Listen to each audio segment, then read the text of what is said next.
തിരുനാമത്തിന് മഹത്വമുണ്ടാകട്ടെ. അപ്പോസ്തല പ്രവർത്തികൾ 1-ാം അധ്യായം 8-ാമത്തെ വാക്യം. എന്നാൽ പരിശുദ്ധാത്മാവ് നിങ്ങളുടെ മേൽ വരുമ്പോൾ നിങ്ങൾ ശക്തി ലഭിച്ചിട്ട് യെരുശലേമിലും യഹൂദയിലെല്ലായിടത്തും ശമര്യയിലും ഭൂമിയുടെ അറ്റത്തോളവും എൻ്റെ സാക്ഷികളാകും എന്ന് പറഞ്ഞു.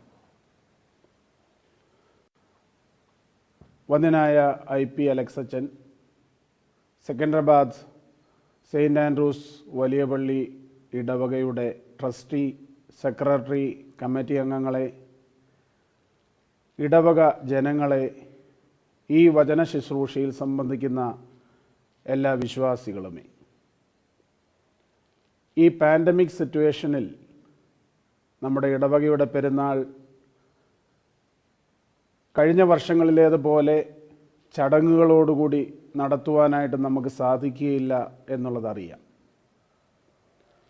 എങ്കിലും പെരുന്നാളിൻ്റെ ശുശ്രൂഷയുടെ ഭാഗമായ വചന ശുശ്രൂഷ ഈ വെർച്വൽ മാധ്യമത്തിലൂടെ ക്രമീകരിക്കുന്നു എന്നറിയുന്നതിൽ എനിക്ക് വളരെയധികം സന്തോഷമുണ്ട്.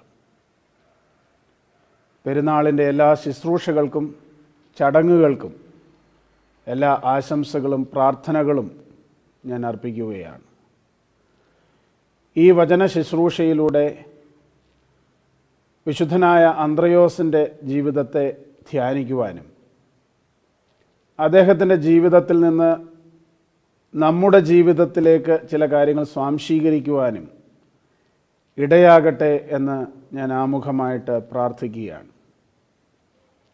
നാം വായിച്ചു കേട്ട വേദഭാഗം അപ്പോസ്തല പ്രവർത്തികൾ 1-ാം അധ്യായം 8-ാം വാക്യത്തിൻ്റെ അവസാനം പറയുന്നത് നിങ്ങൾ എൻ്റെ സാക്ഷികളാകും എന്നാണ്. ക്രിസ്തുവിൻ്റെ ശിഷ്യന്മാരെല്ലാവരും ക്രിസ്തുവിൻ്റെ സാക്ഷികളാണ്. എന്നാൽ പ്രത്യേകിച്ചും കർത്താവ് തിരഞ്ഞെടുത്തത് 12 അപ്പോസ്തലന്മാരായി കർത്താവിൻ്റെ സാക്ഷികളായി തീരുവാനായിട്ടാണ് എന്നുള്ളത് നമുക്കറിയാം. യേശുതമ്പുരാനാണ് അവരെ തിരഞ്ഞെടുത്തത്. യേശുതമ്പുരാൻ അവരുടെ കൂടെ, അവർ യേശുതമ്പുരാൻ്റെ കൂടെ 3.5 വർഷക്കാലത്തോളം വസിക്കുകയും പരിശീലനം നേടുകയും ചെയ്തവരാണ്. പരിശുദ്ധാത്മാവിൻ്റെ ദാനങ്ങൾ അവർക്ക് കർത്താവ് നൽകിയതാണ്. അവർ ചെയ്യേണ്ടതായിട്ടുള്ള ദൗത്യം, പ്രത്യേകിച്ചും സുവിശേഷത്തിൻ്റെ ദൗത്യം കർത്താവ് അവരെ ഏൽപ്പിച്ചതാണ്. യൂദ ഒഴികെ ബാക്കി 11 പേരും ആ ദൗത്യത്തെക്കുറിച്ച് ബോധ്യമുള്ളവരും വിളിയെക്കുറിച്ച് ബോധ്യമുള്ളവരും തങ്ങളുടെ ജീവിതം കൊണ്ടും ജീവിത അവസാനം കൊണ്ടും ആ വിളിക്കനുസരിച്ച് പ്രതികരിച്ചവരുമാണ് എന്നുള്ളത് നമുക്കറിയാവുന്നതാണ്. ഈ സന്ധ്യയിൽ നാം ധ്യാനിക്കുന്നത് കർത്താവിൻ്റെ ശിഷ്യനും ആ ഇടവകയുടെ മധ്യസ്ഥനുമായ പരിശുദ്ധനായ അന്ത്രയോസ് അപ്പോസ്തലനെ കുറിച്ചാണ്. വിശുദ്ധ മത്തായിയുടെ സുവിശേഷം 4-ാം അധ്യായം 18 മുതൽ 21 വരെയുള്ള വാക്യങ്ങളിലാണ് കർത്താവ് അന്ത്രയോസിനെ വിളിക്കുന്നതിനെക്കുറിച്ച് നാം വായിക്കുന്നത്. ഗലീലക്കടലിൽ സഹോദരനായ ശീമോനും ഒരുമിച്ച് വല വീശുമ്പോഴാണ് കർത്താവ് അന്ത്രയോസിനെയും ശീമോനെയും വിളിക്കുന്നത്. എന്താണ് കർത്താവ് അവരോട് പറഞ്ഞത്? എൻ്റെ പിന്നാലെ വരുവിൻ, ഞാൻ നിങ്ങളെ മനുഷ്യരെ പിടിക്കുന്നവരാക്കും എന്നാണ്. ഉടനെ അവർ വല വിട്ടേച്ച് അവനെ അനുഗമിച്ചതായിട്ടാണ് നാം സുവിശേഷത്തിൽ വായിക്കുന്നത്. വിശുദ്ധ യോഹന്നാൻ്റെ സുവിശേഷം 1-ാം അധ്യായം 35-ാം വാക്യം വായിക്കുമ്പോൾ നമുക്കറിയാം, ഈ വിളിക്ക് മുമ്പ് അന്ത്രയോസ് യോഹന്നാൻ സ്നാപകൻ്റെ ശിഷ്യനായി ജീവിക്കുകയായിരുന്നു എന്നുള്ളത് നമുക്ക് മനസ്സിലാക്കാം. കർത്താവിൻ്റെ വിളി കേട്ട് കർത്താവിനെ അനുഗമിക്കുവാൻ അന്ത്രയോസ് കണ്ടെത്തിയ കാരണങ്ങൾ എന്തൊക്കെയാണ് എന്നുള്ളത് നമുക്ക് സുവിശേഷ ഭാഗങ്ങളിൽ നിന്നും വായിച്ചെടുക്കാവുന്നതാണ്. എനിക്ക് തോന്നുന്നു, ഒന്നാമതായി വിളിച്ചയാൾ, കർത്താവ് വല്ലാതെ അന്ത്രയോസിനെ ആകർഷിച്ചിട്ടുണ്ടാകാം. രണ്ടാമത് എനിക്ക് തോന്നുന്നു, ആ വിളിക്ക് ഒരു മാസ്മര ശക്തി ഉണ്ട്. ആ വിളിക്ക് ഒരാകർഷണമുണ്ട്, അത് ആകർഷിച്ചിട്ടുണ്ടാകാം. മൂന്നാമതായിട്ട്, മറ്റുള്ള യഹൂദന്മാരെ പോലെ തന്നെ അന്ത്രയോസും മശിഹായെക്കുറിച്ചുള്ള പ്രതീക്ഷയിൽ ജീവിച്ചിരുന്ന ഒരു മനുഷ്യനാണ്. അതുകൊണ്ട് തന്നെ ഈ വിളി കേട്ടപ്പോൾ അതിനെ വളരെ പെട്ടെന്ന് തന്നെ കണക്ട് ചെയ്യുവാനായിട്ട് അന്ത്രയോസിന് കഴിഞ്ഞിരിക്കാം. നാലാമതായി, യോഹന്നാൻ സ്നാപകൻ എന്ന ഗുരുവിൽ നിന്ന് ലഭിച്ചിരിക്കുന്ന അറിവും അനുഭവവും ഈ വിളി കേട്ടപ്പോൾ ഉടനെ തന്നെ പ്രതികരിക്കുവാനായിട്ട് അന്ത്രയോസിനെ പ്രേരിപ്പിച്ചിട്ടുണ്ടാകാം. എല്ലാറ്റിലും ഉപരിയായി ഈ വിളിക്കും അന്ത്രയോസിൻ്റെ ജീവിതത്തിനും കർത്താവിൻ്റെ ഒരു പ്ലാനും പദ്ധതിയും, പ്രത്യേകിച്ചും അന്ത്രയോസിൻ്റെ തെരഞ്ഞെടുപ്പിൽ കർത്താവിൻ്റെ ഒരു പദ്ധതിയുണ്ട് എന്നുള്ളത് നമുക്ക് വിശ്വസിക്കാം. ഈ വിളി കേട്ട ഉടനെ അന്ത്രയോസ് അനുഗമിക്കുന്നത് നാം ഒന്ന് ശ്രദ്ധിക്കേണ്ടതാണ്. സുവിശേഷത്തിൽ രേഖപ്പെടുത്തിയിരിക്കുന്ന വാക്ക് ഉടനെ, immediately he followed Jesus Christ എന്നാണ്. മറ്റു പല സുവിശേഷങ്ങളിലും നാം വായിക്കുന്നത് പോലെ യേശുതമ്പുരാൻ വിളിച്ചവർ അനേകരുണ്ട്, യേശുതമ്പുരാൻ്റെ പിന്നാലെ പോയവർ അനേകരുണ്ട്. എന്നാൽ വിളി നിരസിച്ചവരുണ്ട്, വിളിച്ചതിന് ശേഷം സാവകാശം ചോദിച്ചവരുണ്ട്. ഇവിടെ അന്ത്രയോസ്, ശീമോൻ ഇവരൊക്കെ ഉടനെ തന്നെ വല വിട്ടേച്ച് അനുഗമിക്കുകയാണ്. Immediately followed Jesus Christ. രണ്ടാമത് അവിടെ നമ്മൾ വായിക്കുന്നത് അവർ വല വിട്ടേച്ച് യേശുതമ്പുരാനെ അനുഗമിച്ചു എന്നുള്ളതാണ്. ഇതുവരെയുള്ളവരുടെ ജീവിതത്തിൽ വലയ്ക്കൊരു പ്രത്യേകമായ റോളുണ്ടായിരുന്നു. അവരുടെ ജീവസന്ധാരണം ആ വലയിലൂടെ, പടകിലൂടെയൊക്കെയാണ് അവർ നിർവഹിച്ചുകൊണ്ടിരുന്നത്. എന്ന് പറഞ്ഞാൽ അവരുടെ ജീവിതത്തിൻ്റെ വളരെ ഇമ്പോർട്ടൻ്റ് ആയിട്ടുള്ള ഒന്നിനെ ഉപേക്ഷിക്കുവാനായിട്ട് വില്ലിംഗ് ആയി എന്നുള്ളതാണ്. സുവിശേഷങ്ങളിൽ നാം വായിക്കുന്നുണ്ട് ധനികനായ ഒരു യുവാവിനെ കുറിച്ച്. യേശുതമ്പുരാൻ്റെ തൊട്ടു മുമ്പിൽ വന്ന് നിന്നിട്ട് പോലും സ്വർഗരാജ്യത്തിന് തടസ്സം നിൽക്കുന്ന ചിലതിനെ ഉപേക്ഷിക്കുവാൻ കഴിയാതെ ദുഃഖിതനായി മടങ്ങിപ്പോയ ചെറുപ്പക്കാരനെ കുറിച്ചാണ് നാം സുവിശേഷങ്ങളിൽ വായിക്കുന്നത്. എന്നാൽ ഇവിടെ അന്ത്രയോസ് ഉടനെ തന്നെ വല വിട്ടേച്ച് അവനെ അനുഗമിക്കുകയാണ്. അവൻ്റെ ദൗത്യം കർത്താവ് നിർവഹിച്ചു കൊടുക്കുകയാണ്. നീ മനുഷ്യരെ പിടിക്കുന്നവരാകും എന്ന് പറഞ്ഞാൽ മീൻ പിടിക്കുന്ന മനുഷ്യനിൽ നിന്ന് മനുഷ്യനെ പിടിക്കുന്ന അവസ്ഥയിലേക്കാണ് കർത്താവ് അന്ത്രയോസിനെ വിളിക്കുന്നത്. അന്ത്രയോസ് ഈ വിളി കേട്ട് അനുഗമിക്കുന്നതിലൂടെ എന്തൊക്കെയാണ് അവിടെ സംഭവിക്കുന്നത്? ഒന്ന്, കർത്താവിൻ്റെ മനുഷ്യാവതാര രക്ഷാകര പദ്ധതിയുടെ ഭാഗമായി അന്ത്രയോസ് മാറുകയാണ്. രണ്ടാമത് എനിക്ക് തോന്നുന്നു ഈ വല എന്ന് പറയുന്ന ഒരു വസ്തുവായിട്ട് മാത്രം കണ്ടാൽ പോരാ. വല എന്ന് പറയുന്നത് ഒരു ലോവസ്റ്റ് കോൺഷ്യസ്നെസ് ആയിട്ട് നമ്മൾ കാണണം. അപ്പോൾ അതിലായിരുന്നു അവൻ്റെ ശ്രദ്ധ മുഴുവൻ. അതിൽ നിന്ന് ഈ വിളി കേട്ടപ്പോൾ ഒരു ഹയർ കോൺഷ്യസ്നെസ്സിലേക്കുള്ള ചേഞ്ച് ഉണ്ടായി എന്നുള്ളത് നമുക്ക് തീർച്ചയായിട്ടും മനസ്സിലാകുവാനായിട്ട് കഴിയും. വളരെ ഭൂമിയുമായി ബന്ധപ്പെട്ട് നിന്ന ഒരവസ്ഥയിൽ നിന്ന് ഒരു സ്വർഗീയ അനുഭവത്തിലേക്കുള്ള ഒരു കയറ്റമാണ് ഈ അനുധാവനത്തിലൂടെ അന്ത്രയോസിന് സംഭവിച്ചത്. മൂന്നാമത് എനിക്ക് തോന്നുന്നു ജീവിതത്തിൻ്റെ ശരിയായ പർപ്പസ് അത് കണ്ടെത്തി എന്നുള്ളതാണ് കർത്താവിനെ അനുഗമിച്ചതിലൂടെ അന്ത്രയോസിൽ സംഭവിച്ചത്. അന്ത്രയോസ് പിതാവിൻ്റെ ഈ ജീവിതവും പെരുന്നാളും അതുകൊണ്ട് തന്നെ നമ്മുടെ മുമ്പാകെ ഉയർത്തുന്ന ചില പ്രധാന ചോദ്യങ്ങളുണ്ട്. ഒന്ന്, നമുക്ക് കർത്താവിൻ്റെ വിളിയുണ്ടോ? അതിനെക്കുറിച്ച് നമുക്ക് ബോധ്യമുണ്ടോ?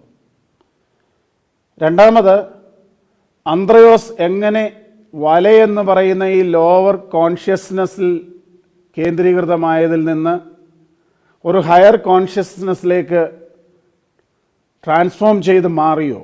അതുപോലെയുള്ളൊരു മാറ്റത്തിന് നമുക്ക് മനസ്സുണ്ടോ എന്നുള്ളതാണ്. മൂന്നാമത്തേത്, നമ്മുടെ പർപ്പസ് ഓഫ് ലൈഫ് എന്താണ്?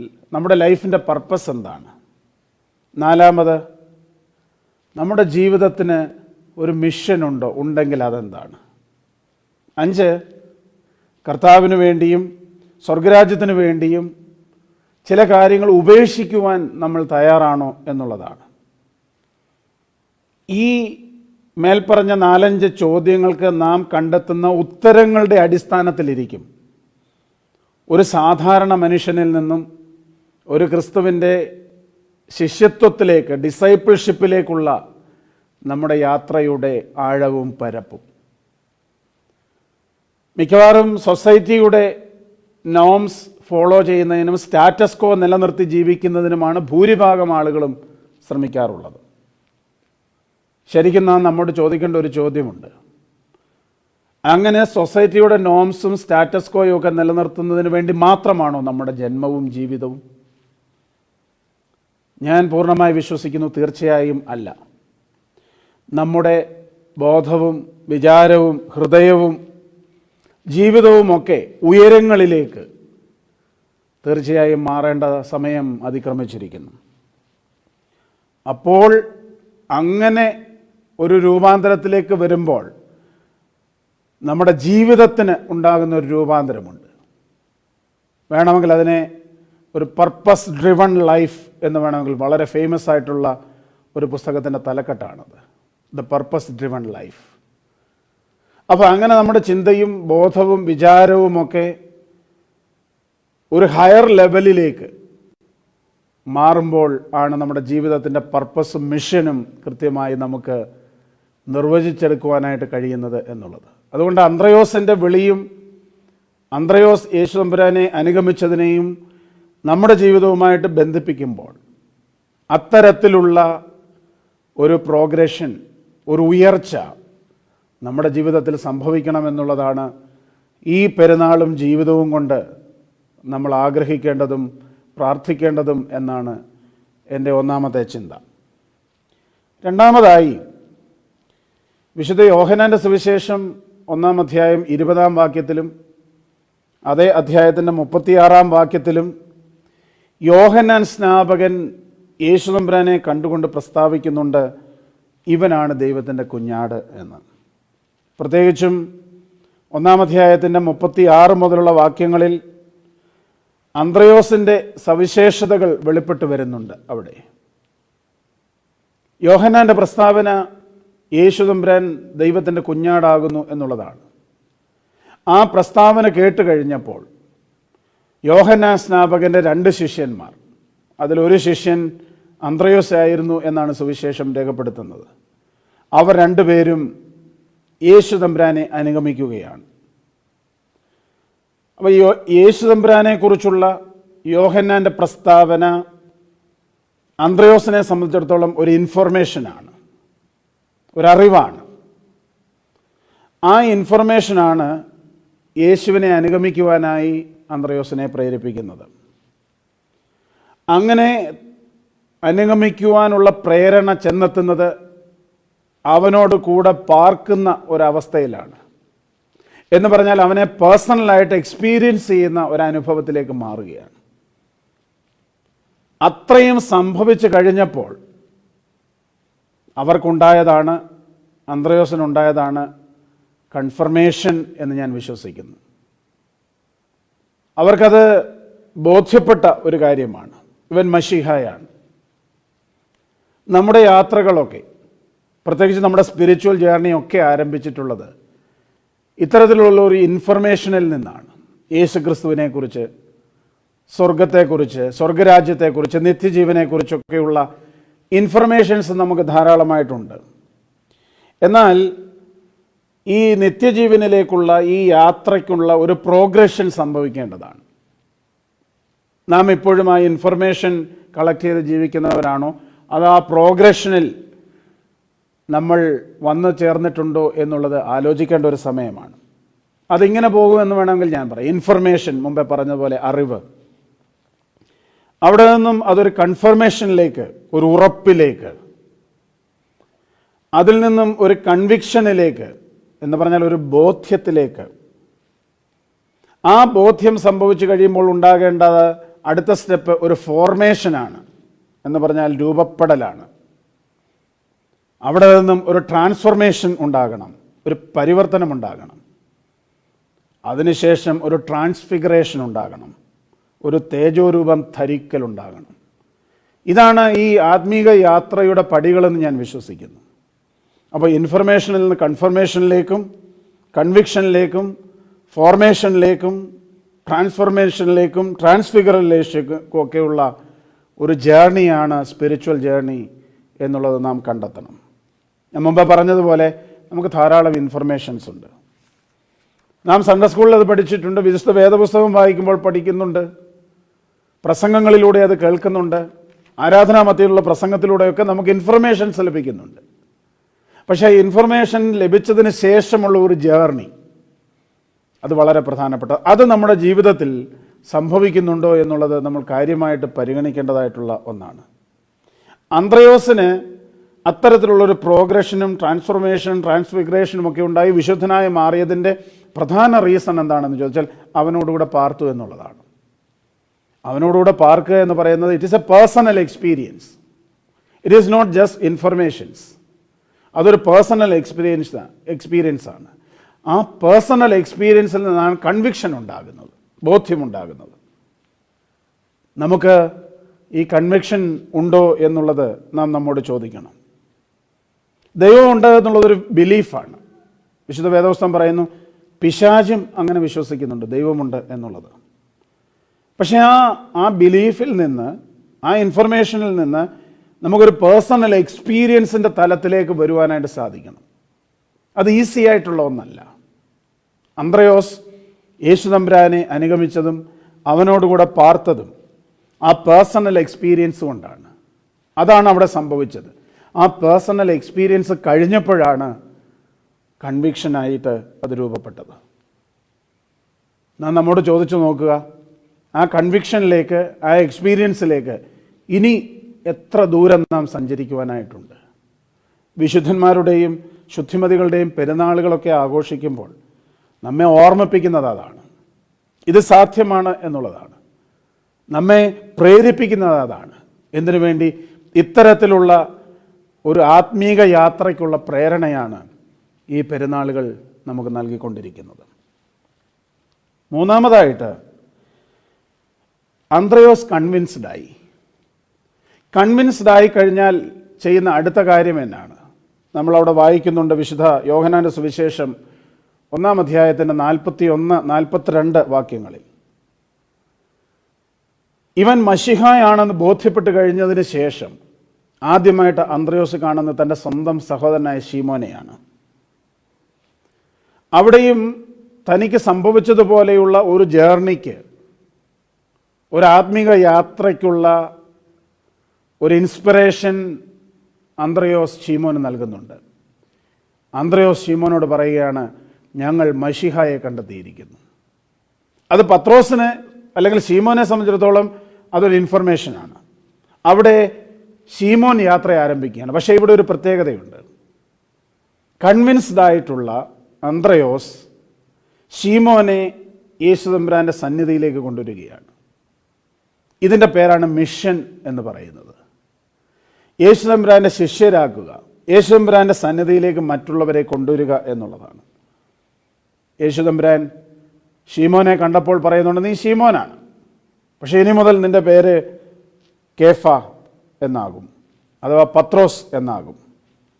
മുക്കുവനായ ശീമോനെ പത്രോസാക്കി മാറ്റുന്ന ഒരു പ്രക്രിയയിൽ അതിൻ്റെ ഒരു ഏജൻ്റായിട്ട് നിൽക്കുവാനായിട്ട് അന്ത്രയോസിന് സാധിക്കുന്നു എന്നുള്ളതാണ്.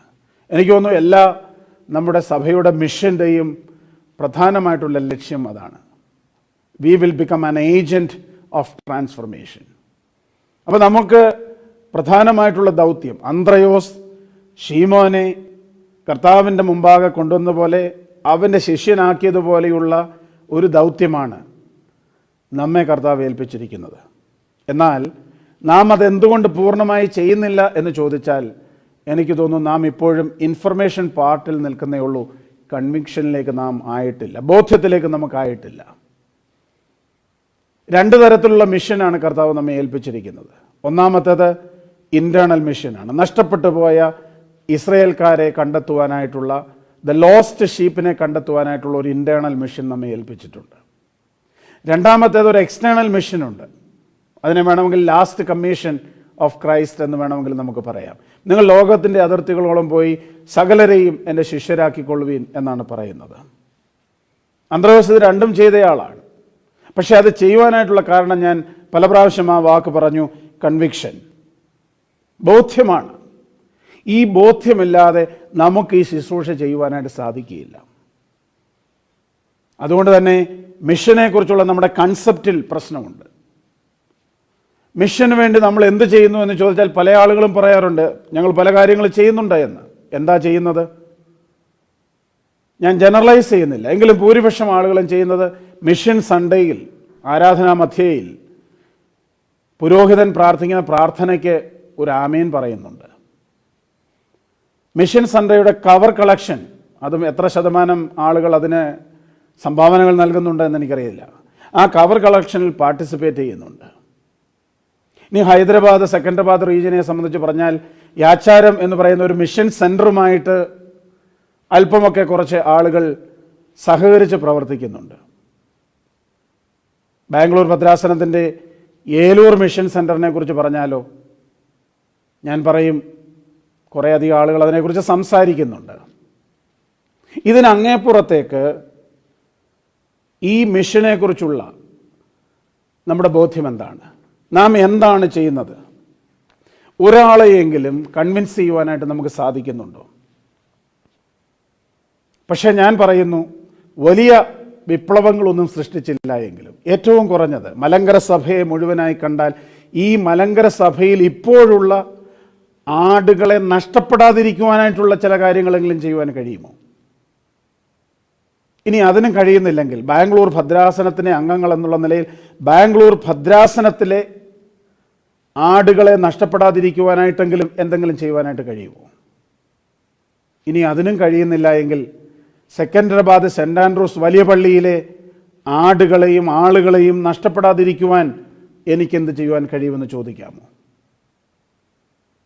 അതിനും കഴിയുന്നില്ലെങ്കിൽ, നമ്മുടെ സ്വന്തം ഭവനങ്ങളിലെ, സ്വന്തം വീട്ടിലെ നമ്മുടെ ആളുകളെ, പ്രത്യേകിച്ചും അടുത്ത ജനറേഷനെ ഈ ആലയിൽ നിന്നും നഷ്ടപ്പെടാതിരിക്കുവാൻ നമുക്ക് കഴിയുമോ? പലപ്പോഴും ഇതൊക്കെ സംസാരിക്കുമ്പോൾ വളരെയധികം ആകാംക്ഷ എല്ലാവരുടെയും മുഖത്തുണ്ട്, സംസാരങ്ങളിലുണ്ട്. സഭയൊന്നും ചെയ്യുന്നില്ല എന്നാണ് പറയുന്നത്. പക്ഷേ എനിക്ക് തോന്നുന്നു, സഭയൊന്നും ചെയ്യുന്നില്ല എന്ന് പറയുമ്പോൾ പറയുന്ന വ്യക്തി ഉദ്ദേശിക്കുന്നത് ആരെങ്കിലും വന്നത് ചെയ്യണമെന്നാണ്. ആരാണ് ചെയ്യേണ്ടത്? ഇവിടെ അന്ത്രയോസ് പറയുകയാണ്, അന്ത്രയോസിൻ്റെ ജീവിതം പറയുകയാണ്, ഞാനാണത് ചെയ്യേണ്ടത്. Because I am convinced. ഞാൻ ശീമോനെ യേശു തമ്പുരാൻ്റെ അടുക്കിലേക്ക് കൊണ്ടുവരും. പ്രിയമുള്ളവരെ, ഈ മലങ്കര ഓർത്തഡോക്സ് സഭയ്ക്ക് അങ്ങനെ ഒരു വിഷൻ ഉണ്ടാകണം. അതൊരു കോമൺ വിഷനാണ്. പക്ഷേ അത് ഞാൻ പറയുന്നു, ആരംഭിക്കേണ്ടത് ഒരു വ്യക്തി തലത്തിൽ, ഇൻഡിവിജ്വൽ തലത്തിൽ തന്നെയാണ്. ഓരോരുത്തരും ചിന്തിക്കേണ്ടതായിട്ടുണ്ട്.